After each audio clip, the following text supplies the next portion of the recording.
Dneska si niečo povieme o tom, že ak máte elektroinštaláciu a máte tam nejakú závadu, že ako postupovať.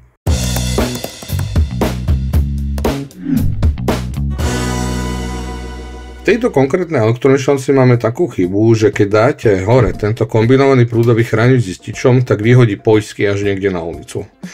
Prvú vec, čo som vyskúšal, bolo to, že okruh som si odpojil, dal som hore hlavný vypínač a vyskúšal som, či tento okruh aspoň ako tak funguje. Prúdový chránič nám na tlačítko padol, takže som to potom zmeral SN4 a zistil som, že tento komponent je v poriadku.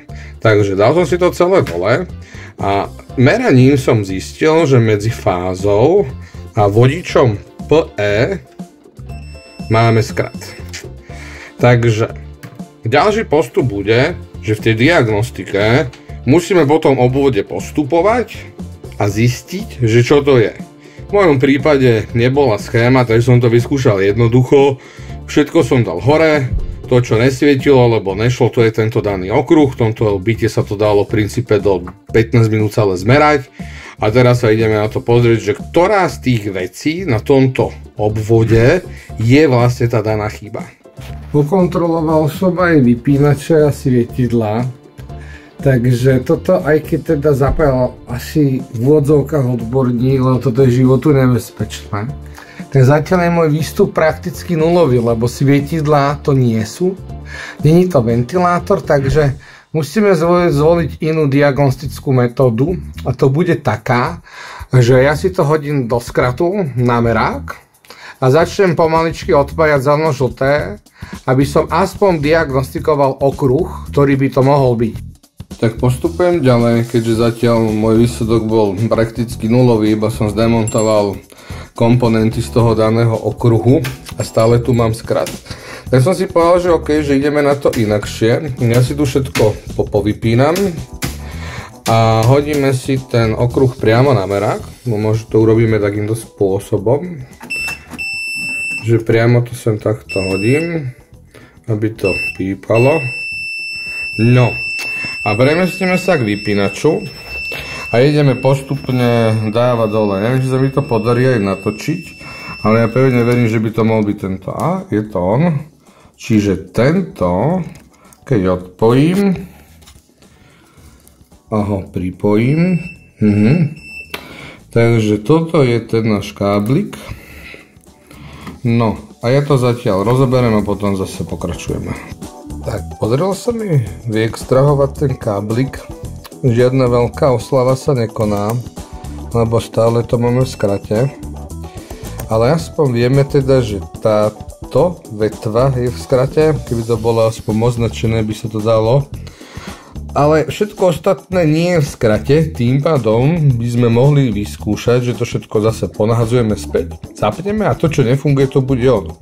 Takže ideme zase nahodiť ventilátory svetla, zapojíme to a uvidíme, že čo bude. Zase strihnem.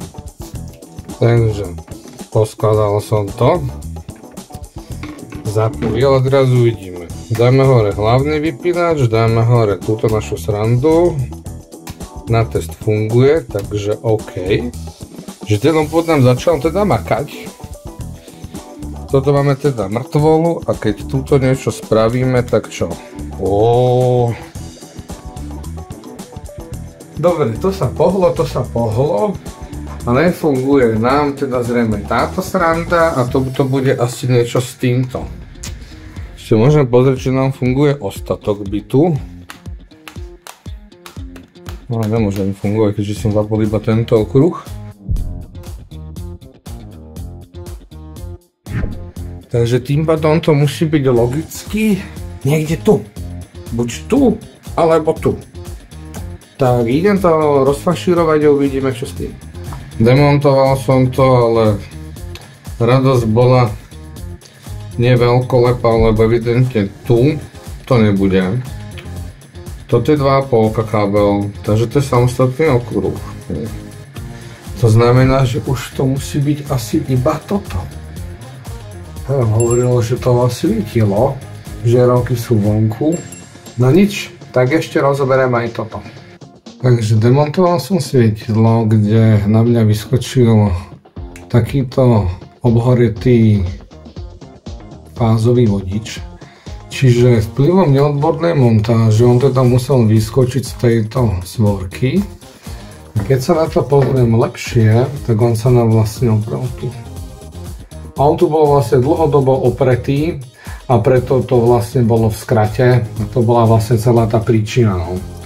Takže tak to je. No. Takže ideme toto prerobiť, lebo ja moc tieto svorky nemusím, dáme tam vagačka. A všetko poskladám a zase sa prihlásim.